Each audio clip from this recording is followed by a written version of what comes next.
What's going on, Carsplainers? Today we'll be going over the Toyota Camry. The 2020 lineup has kind of three main buckets. You've got your L, LE, XLE, and then SE and XSE lines. And then for 2020 they added the Performance TRD. And in hybrids they have the LE, SE, and XLE. Here's a good comparison with the sporty look on the left with kind of the mesh lower grille, and the standard on the right with kind of the horizontal bars. Starting at just over $25,000, we have the Entry L Camry. You get the 4-cylinder engine, but you do get LED headlights that are auto on and off, 16-inch steel wheels with hubcaps, and you do get all the safety technology standard. You get lane departure alert with active steering, automatic high beams, pre-collision system with the automatic emergency braking, adaptive cruise control, although it's not a full speed unit, so it'll bring you down, probably close to 20 miles per hour. You get a 7-inch touchscreen with Android Auto and Apple CarPlay standard, fabric seats, and then one interesting nuance that you see on some cars is that only the passenger side front seat has a seat back pocket on it. On the outside, you do get color matched door handles and mirrors, so no black trim here. You get a nice acoustic noise-reducing windshield, and Sirius XM satellite radio is standard. The back seat does not fold, does not have an armrest, and the headrests are also kind of in a fixed position. The keyless entry system is an in-key remote, so you'll have to push the button on the key, and you'll also have to twist that key to turn the car on once you get inside. There is a 4.2-inch display in the instrument screen, and you get one USB port to connect your phone to the radio for that Android Auto and Apple CarPlay. For just over $500 more, you can work your way up to the LE, and this gives you alloy wheels, a powered driver's seat with lumbar control, a split folding rear seat with an armrest, 2 additional USB ports for additional charging. You can add all-wheel drive, the convenience package, which adds the smart key and home link.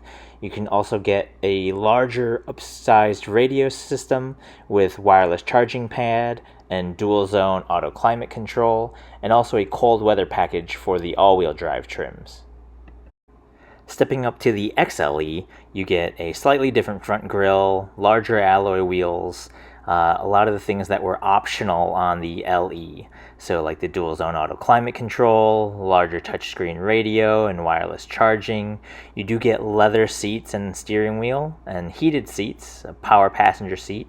You get the smart key system for entry into the vehicle and only on the front doors. It doesn't work on the rear door handles.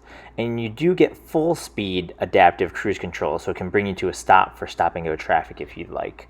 And blind spot detection is standard here as well. In terms of options, you can now add a panoramic moonroof, a navigation system and JBL sound system, an additional driver assist package that has a head-up display, 360-degree camera, parking sensors, and ventilated seats, and a cold weather package for all-wheel drive. Jumping up to the XLE V6, as the name implies, you get a V6 engine, which is a bit of a rarity as most competitors have moved to smaller turbo 4-cylinder units. Here the panoramic moonroof is standard, as well as the JBL audio system and head-up display. Interestingly, the top V6 models are the only places where the illuminated vanity mirrors are standard.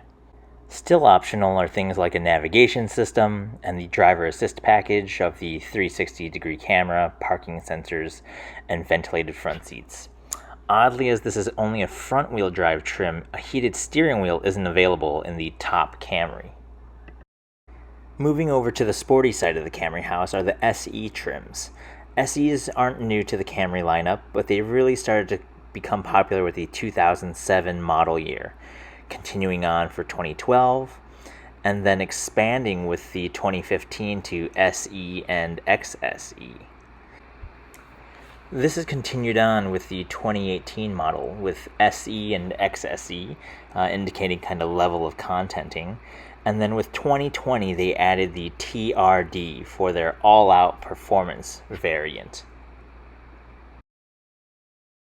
The SE adds about $1,000 to the LE, And for that, you get different front and rear bumpers with that kind of sport grille and mesh insert, the sport underbody trim, and 18-inch black machine finish alloy wheels, rear spoiler, you get an automatic climate control system, and the sport soft tex or imitation leather with sport fabric inserts, leather steering wheel, and paddle shifters.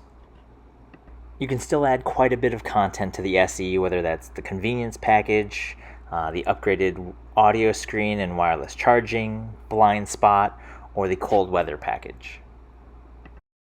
One of the easiest ways to tell the difference between the SE and the XSE are the grille, where the XSE has glossy inserts for that black X pattern, and then the rear with the dual exhaust and quad tips on the XSE versus single-sided dual tips on the SE.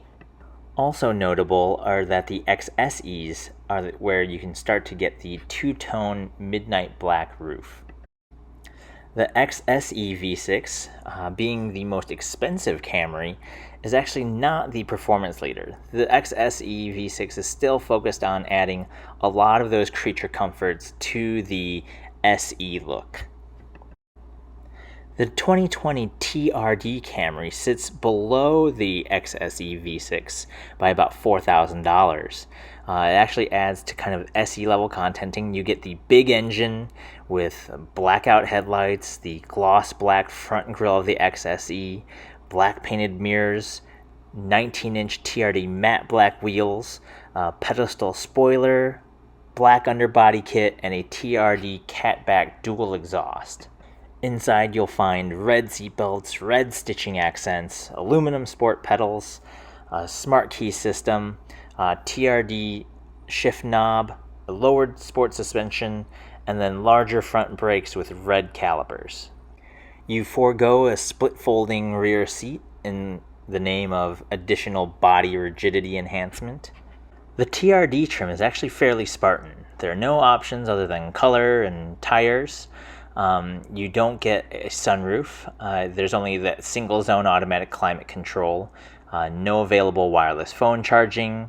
The backup camera lines aren't dynamic, so they don't kind of turn with where you're going to go.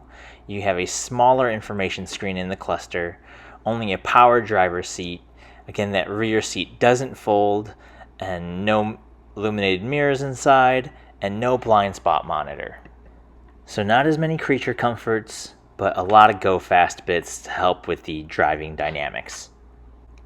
We would like to see some more added availability of some upscale features for the TRD though.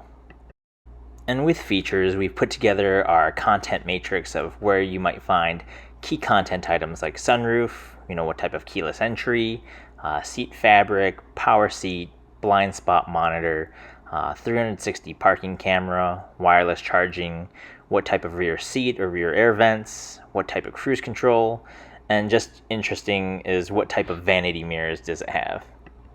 Rolling into the 4th year of this generation, we do see changes for the Camry. There's a new Camry XSE Hybrid.